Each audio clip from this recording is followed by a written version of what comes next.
You're listening to the #1 podcast made by two guys 40 plus who are definitely carving their own turkeys this year. And I think we all know why. Oh, absolutely. Absolutely. I'm a little upset with my wife recently. Well, that's why. What else is there? What else? No. Say, well, what's... Because she hasn't made enough food recently since I got my Mighty Carver to carve. Yeah, you know what? You know what I mean? Since I've gotten mine, I keep thinking, what foods can I cut?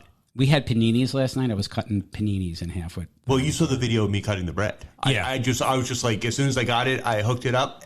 2 seconds, I just started carving. And you know what? Not only that, we got two amazing guests on tonight, and we're going to get to that right after this. Again, we're back. I am so excited. We've been promoting it like crazy. We have on tonight, they are from Shark. They've been seen on Shark Tank. It's Kim and Lance Burney, the inventors of the Mighty Carver. Hey guys, how you doing? Hey, great. Thank you for having us. Oh, we're so How are excited. you? Oh, we're much better now that we got the Carvers. Yeah, yes. Woohoo! Yes. I'm like a kid with a toy right now. Well, that's the problem. I'm serious. I'm like up in the morning. I'm cutting anything I can with the Carver. But it's amazing. As soon as you take it out of the box, it's fun. You instantly want to start carving. Yeah. It is the greatest piece of cutlery I've ever seen. Can I have your phone? Yeah, we like to say it's strangely satisfying. So. No, but it's also, look, I know in my house we have a designated turkey carver, and I don't want to step on anybody's toes this year. So I've informed him that we're going to use the Mighty Carver. That's his job. Apparently in Jeff's household, there's a fight going on already. There's going to be there's a couple people who are already saying I'll do it this year, and we'll see what happens. We'll see how it goes. Yeah, and that's when you follow up with the spare turkey, the backup. But what I wanted to ask you, because I know we're heading into Thanksgiving, and it's a great time to have you guys on. Thanksgiving, a time everybody just kind of takes the day. You're with family. You kind of sit back and reflect. And really, the story of how you came up with the Mighty Carver, it's really a family story. Yeah, we're really big on family tradition, and we have 4 kids and 4 grandkids, and my best memory from growing up is going to my grandparents' house. I'm sure a lot of people out there have the same feeling, and we just looked forward to that time when he's going to cut that turkey. We know who's in charge and who's going to make it happen. And, as we all get older, my grandfather passed away, and I thought, well, who in the heck is going to do this? And funny enough, we were out in Montana, and my husband and his brothers and cousins and uncles, they were it's a family farm. So they were kind of, cutting down the trees for the fire breaks. And, they just stayed out there from early in the morning till late at night. I mean, smiles on their faces. They were having a great time. And 2 weeks later, we're having Thanksgiving. I'm like, okay, who's going to cut the turkey? And you could have heard a pin drop. I mean, nobody was interested. So that's when I came up with the idea. So it came from, obviously your experience as family, losing, a loved one and trying to motivate people to cut the turkey. I'm very curious. So you get this idea. What's the next step? How'd you build it? Come with a prototype? Yeah. Well, I'm going to let Lance answer that because, I when I told him this idea, he was on board, and I thought, wow, okay, now I can just give it to you, Lance, and you can take it. No, luckily, Kim and I own other companies, and, for many years, we've been married for 25 years together. So, but when she came up with the idea, I was thinking to myself, wow, this might be bigger than the current company we have. I just could envision it. Some people can't see the forest for the trees. Yeah. I can see it in Bass Pro Shops. I can see it just all over the place. And so really we kicked it around for 2 years with friends and family, the idea, before we committed the money, right? Because at some point you've got to commit the money. Sure. Right. And money? What do you need money for? Yeah, right. Exactly. Yeah, it's that little thing called money, right? Yeah. So what happened is, after literally every single person responding that, wow, that's cool, I know somebody in my family that I would buy that for. Just the reassurance, that this is something that's going to take off. So then finally, at some point, we just said, okay, let's commit. Now, once you commit, now then you've got to get mechanical engineers. You've got to get marketing companies. You've got to get patent attorneys. Patent attorney was first. Yeah. Is there a website available? What name are you going to use? Our name was stolen. Oh, really? Yeah. It was a big controversy. No. Yeah. So we went from aging immaturely to the real aging immaturely. Yeah. And believe it or not, it happens a lot. A lot of business, even in Shark Tank companies, it happens. Yeah. Yeah, even with our podcast, like there's things that we got involved in that we didn't think we would have to do just to run, a small business. So it's like with the Mighty Carver, I mean, it must have been with the patents and marketing and building and prototypes and everything had to have been a massive undertaking. Yeah, everything from the fonts to the logos to the domain names to the trademarks, as you guys know. So it's just a lot of people have great ideas, but they don't know where to start. And I always try to tell people, you need a good mechanical engineer, you need a good patent attorney, you need a great marketing company. There's a lot of things that go into the mix. Right. Timing is an important part of it as well. Well, and I like to say I'm the accidental entrepreneur because I never dreamed I would ever be doing this. If you would have asked me 6 years ago, I would have told you were crazy. But with the idea, once our neighbor is a really great patent attorney, so we just asked him, hey, is there anybody that has anything like that? And when he said no, we were like, okay, that's our, green light right there. And then before we did that, we actually talked to our marketing company and said, what do you guys think? And they just went ballistic. They came up with a huge plan before we even got a prototype made. Really? So we kind of did things a little backwards. Okay. We do a lot of things backwards. But it worked out. It worked out okay. Look, I'm in business. It doesn't matter how you get there as long as you get the end result. That's the way I always look at everything. Exactly. And luckily we had the right contacts that were doing business in China, that knew sourcing people in China that could help us find a factory and source a factory, because there's 31 pieces of mold that you have to get made. And so that was like several $100,000. It's been a crazy expense over here. So, I mean, on this product, our other products are made in the USA. This one happens to be made in China, but there was no choice in that because of the mold costs and the production costs. Yeah. So that was all new. We had to learn a lot from that for sure. And so you get to this point, like who came up with, I know like the molds and everything, because the thing, it just looks awesome. I mean, and this is a major piece. I mean, it's not light. This is a major piece of machinery. The thing that impressed me, it looks like a chainsaw, but the cutting is incredibly precise. Yeah, it's a very clean cut. I mean, it might look like a gimmick thing, but no, it's legit. About cutting that. Like when I was cutting with it was like a perfect slice. Yeah, we're happy with how it turned out. And again, we feel like we had the right people to steer us in the right direction. So we were lucky. We lucked out. We didn't really have too many different versions from the first one that we got. I was about to say, our mechanical engineer does some work for Disney, and he literally, everybody we talked to just fell head over heels over it. And his first prototype with 31 pieces of mold, a motor and everything, when it came here, it worked. And we were so shocked. So it worked out really well for us. And we actually did a 3D printing the first time. So we knew, okay, this is how we want it to look and feel, and that we didn't have to change that either. So all the cards were lined up and they were falling into place, and we thought, okay, we've gotten this far. So far, so good. Anything else of your other product? Sorry, that you do. Do they have a motor as well? No, nothing we have is anything similar to this. And here's what's funny about our careers is everything we've ever done through our life, nothing was ever connected to this previous business before. It's all completely brand new stuff. So we weren't in the food industry. We weren't in the retail industry. Our primary company, Sig Alarm, sells to construction companies, and it's a power line safety warning system. Okay. So that people don't get electrocuted when they're working underneath power lines and maybe accidentally hit a power line.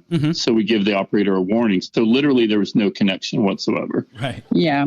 Yeah. But I'm just saying, like, having a motor in a product is probably takes the product to a different level, a different level in terms of producing. Well, certification, what you need to worry about it once you get into that, what you're, I think, alluding to is that, now you have to deal with UL certification, ETL certification, and electrical shock, so everything is really, like you say, scrutinized at that point forward. Correct. Yeah, but we were lucky. We worked with a lot of people because with our other company, we were always doing R&D. So we always had to face these, these hurdles and obstacles to try to bring our product into new and better position. And so I don't know. I can't. I mean, I wish. I'm not going to say it was easy, but it worked. Everything fell into place for sure. So the product is put together. It works. You have the patents, and everything's coming together. And then you decide to, I guess, take it to the next level and go on to Shark Tank. Well, no. So no, there's a lot in between there. No, really? No, but we started out small, and we, for some reason, the Wall Street Journal got hold of us. Oh, wow. And, really? And wow. Yeah, they found out about us. So that just catapulted us. We made our first run of 1,000, and we sold half of them in one day as soon as they ran that. Not only one day, but that we were actually at a dance competition up in Ohio, and we woke up and read the Wall Street Journal. All of a sudden, we started getting sales on our website. And we're like, what the heck's going on? Right. And downstairs, I think we're staying at, I don't know, maybe Hilton or something, but they had the paper downstairs in the lobby. So we looked at it, and there was a quarter page in the Wall Street Journal comparing us to other electric knives on the Saturday before Thanksgiving. Literally, we had to fly home on a Saturday to fill those orders. Fill all those orders, and obviously they're all around the country trying to get those people before Thanksgiving. So really, we had to go from Monday to Wednesday to fill like 300 something orders. So he's sitting in the garage with a bunch of boxes and just labeling. Wow.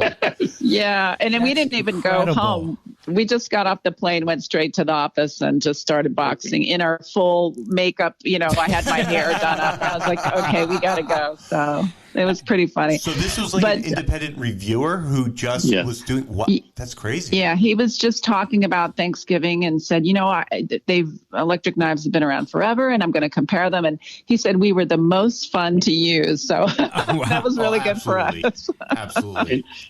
And we printed it, got the rights for it, and framed that article, obviously. But it was like it literally was a quarter of a page on the front of one of the home. I think one of the sections there in the paper. Yeah. So then we decided, okay, we did our first 1,000 run, and we thought, okay, we better do a few more.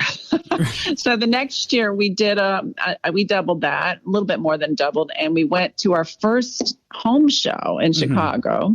Okay. And that's where we picked up our retailers. So we picked up Grommet and Hammaker, we picked up Sharper Image and Ace Hardware. Sure. So here we are. We I don't even know if we were on Amazon at that point. I mean, we just picked them up right off the bat.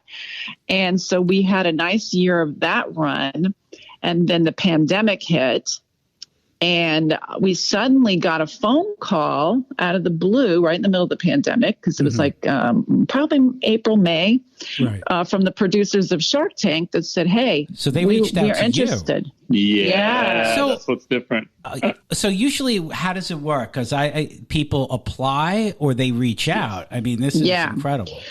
So most of the time you do apply, or they go to the cities, and then you go. I don't really know because I didn't do it, but if this is from what I'm hearing, you go and they kind of look at your product, and you do your spiel, and then they call you. Right. But with us, because of the pandemic, we were supposed to go to that show again. That Chicago. Year number 2, the second March of 2019, we were supposed to go back to that show. Yeah. And of course, with pandemic, nobody's flying, nobody's going anywhere. So she said, I was going to check you out at the show, but I'm calling you. And I said, well, I first thought she was joking. I didn't believe it was really them. And the second time I said, well, I got a little confession. I said, I've never seen the show. So I said, you know what? I said, let me take a look at what I'm getting myself into, and then I'll get back with you. Oh, by the way, as she's saying this, we have it on speakerphone with the casting director of Shark Tank. Right. I'm falling out the back of my chair looking at her like I want to strangle her. Like she's actually asking whether it's worth her time to deal with this or not. Well, because I didn't know who they were. Right. So I, obviously we went and looked at the episode, but the one episode that I did watch, it was blew my mind because it was Kevin calling somebody a cockroach. Wow. And I thought, oh my God, why would I want to go on a show that somebody's going to call me a cockroach, you know? Right. And they, just remember, and I'm always saying, they passed on thering.com. Yes, they did. Yeah, they did. It was Doorbot. Yeah, they're not always the smartest. No. It's got to be incredibly stressful to stand in front of them. Oh, yeah, we'll get to that for sure. Oh, it's such a I don't know how much you want me to go into the story, but then they were trying to figure out if because nobody was flying then, right, unless you were, So then they were saying, well, we might bring a crew to you and we're going to do them remotely. That was the first idea that they ran. And then all of a sudden they said, nope, we're going to take you all to Las Vegas and we're going to lock you in your room for 10 days. At the Venetian, so that it wasn't bad, you know what I mean? And then we're gonna film there. Yeah, well, it was really surreal. You got there, it was like a ghost town, but sure. But yeah, so that was really a crazy experience for sure. They wouldn't let you out of the room if you went to get ice in the hallway. You were sent home, so it was very, very. Strict and regimented on protocols. And you guys, you got to have a good marriage to be locked in a room for 10 days with your spouse. Oh, yeah. It's enough that I'm locked in my house with my wife every night. No, we're okay. Yeah. Let me tell you, after our experience this weekend, I think our wives are very understanding. Luckily, there wasn't a balcony at the Venetian, and she didn't throw me off. The windows. Yeah, they couldn't open, so she didn't kill me. So I'm still here. Yeah. But go ahead. There's about 30,000 people that normally apply, I think, per season to Shark Tank. And the lady that called, I don't know if I want to mention her name, she's like, I can take you to the front of the line type of stuff. But during the middle of all this, I started having chest pains. Oh, I forgot about that. True. Okay, so I'm 53 years old. Yeah, I'm 53 years old. And like before we went out to Las Vegas to film for about, I don't know, I want to say a month, I was having different, from a 0 to a 10 pains every night, and went to the heart doctor, went to my regular doctor. They put things down my throat to see if it was ulcers. They did EKGs, and I'm telling you, I mean, some nights I would be on the ground. It was like somebody felt like stabbing me in my chest. But they said the whole time, it's just heartburn. It's not your heart. It's just heartburn. And you'll be fine. The day of filming, I'm shoving antacid tablets to him. It's like, here, take these. I was like, just keep me alive until after filming. Just like, can you keep me propped up until after we get done with our? But when we got back, we went one more time because we said, this is some kind of a heartburn. You need to fix this. And come to find out, he had to have his heart stents put in. I had a 95% blockage of my lad artery, which is the widowmaker. So the ratings would have been really great had he killed over for sure. But you made it through. And you got there was obstacles definitely stacked up against this. Between the COVID, my heart. And we've had some other obstacles, but it's all going great right now. Can't complain about anything. Yeah, no, I think the fact that we're starting to get back to normal, and if you can make it through the last 2 years or so, I think we've all got a little bit of a different perspective on life. Yeah. So you're coming up. So now after the Shark Tank, did you get that what they call the Shark Tank boost of sales after being on?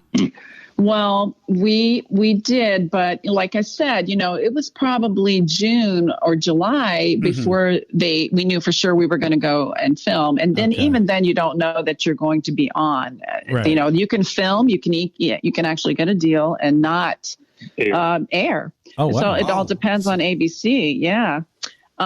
So at that point, we had put an order in January, and this is during the pandemic. So we keep hearing from our suppliers, oh yeah, it's coming. And at that point I was getting nervous because I was thinking, oh, we're going to go on Shark Tank and not have product. But we ended up getting product, and we did run out probably a week after Thanksgiving. So I think that's when my sister-in-law was going to order me one, actually. Is that right? Yeah. She was going to order one for me and my brother-in-law, and they were out of stock at the time. Yeah, and it took us a while to get back to where we can get our stock in, and then we of course we're great now, but it was a little bit tricky. Yeah, I trust. I know. I'm in a business myself, and it's been a wild 2 years trying to get product up. It's been up and down and crazy. So you have Thanksgiving coming up. What's the big dish in your besides the turkey? Like what everybody has their signature kind of dish. Stuffing. Either a stuffing or something. Some kind of a pie, something. Well, Jeff doesn't even host Thanksgiving. Well, he is this time, right? No, he has to be. I'm going to my in-laws where I will be walking in with my Mighty Carver. Okay. I don't have to host. I can easily transport my. You get the king chair. They don't even want Jeff. They just want the Mighty Carver. They just want the. They could do without him. Yeah. Well, it's funny because Lance is sitting here trying to figure out how he's going to smoke a turkey, and he's really having to look this up. So we'll see how that goes. But side dishes, we have kids, so this year we're making them all bring stuff. But probably stuffing's my favorite thing to make. Corn pudding, stuffing. We do all the regulars, but I like pecan pie myself. But yeah, we've got a weird one. Oh. Well, not now. It's more of it's an appetizer. You have an appetizer? Yeah. So for some reason, my sister-in-law every year makes like this clam dip. Clam dip on Thanksgiving? Well, I figured it this way. It was like Plymouth Rock and everything, so it was up in Boston. So they so it kind of goes with that. Yeah, it's a stretch, but I Ritz crackers. And I heard you can have a Thanksgiving at Plymouth Rock, so maybe that's what they serve there. Maybe. For me, I don't care. Like the turkey's all good. I'm only happy. I need the cranberry sauce out of the can. Oh yeah, with the lines. Oh, you like the can? Yeah. Don't give me anything fancy. I just want the cranberry sauce and you know what? I'm going to use my Mighty Carver to cut it up this year too. I'd love to see it. I might use it for sandwiches. So I got to ask one more question before we let you guys go. Okay, the ballroom dancing. Yes. Yeah. How long have you guys been? Is you doing competitive? Yeah, we were competitive, and then COVID hit, so we dancing pretty much shut down across the country. But right. Yeah, we prior to that, probably 5 years we've put into it. Okay, because I blew away Jeff tonight when he found out this little tidbit of information. Yeah. I found out that Rob and his wife are quite the dynamic duo on the dance floor. Back in the day. I didn't know this. Yeah. So wow. I've been married. What was it? About 20 years. 20 years. 20. So my wife decides that when we're going to get married that she wants to have a choreographed dance. So we go to Arthur Murray. And like our second lesson, the CBS morning shows comes. Oh. And they ask, can we follow you through the process? So we're taking dance lessons. They're there. We're going out for dinner. They're following us. CBS morning show was at our wedding, and they taped our first dance. And the day after we got back, that's when it ran. No, that's fantastic! That's awesome. Wow, which Arthur Murray were you at? I was in New York City. Oh, because we know all the Arthur Murray people. So yeah, we started with them. You know, it's so long ago, I don't remember, but I think we did a cha-cha and something else. Oh, you really did. This wasn't just a choreographed thing. This was like a full on, yeah. That's fantastic. Wow. And we went from Lauryn Hill. No, you're just too good to be true. We started out with the slow version, and then halfway through, we busted into the updated version. And what did the judges give you? Oh, they love thumbs up. That's fantastic. So, anything you'd like to tell our audience before we go here? No, just we only have 8 days before Thanksgiving. You better get it in now. I don't know what the shippers or if they're on time or not. UPS. So hopefully, if you want it, you got to order it soon, and that's it. And we're happy and thankful for all of our customers and everybody that's supporting us. And have a great Thanksgiving for sure. Makes a great. So if you miss Thanksgiving, Christmas is right around the corner. True. It's mightycarver.com, and the special coupon code of aging for $5 off. Yeah. And we want to thank you guys so much for coming on. Have a happy and healthy Thanksgiving, and just you were so nice. Yeah. And great story, and we really enjoyed having you on. I can honestly say that what I thought the story was is completely wrong from what the real story was.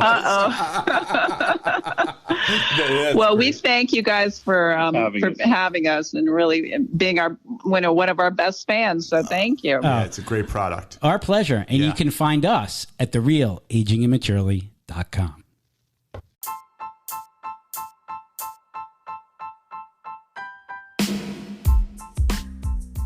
And that's going to do it for today's episode of Aging Immaturely. If you have a product that you would like to discuss on air, please email us at agingimmaturely@gmail.com. You can also follow us on Instagram and Facebook at Aging Immaturely.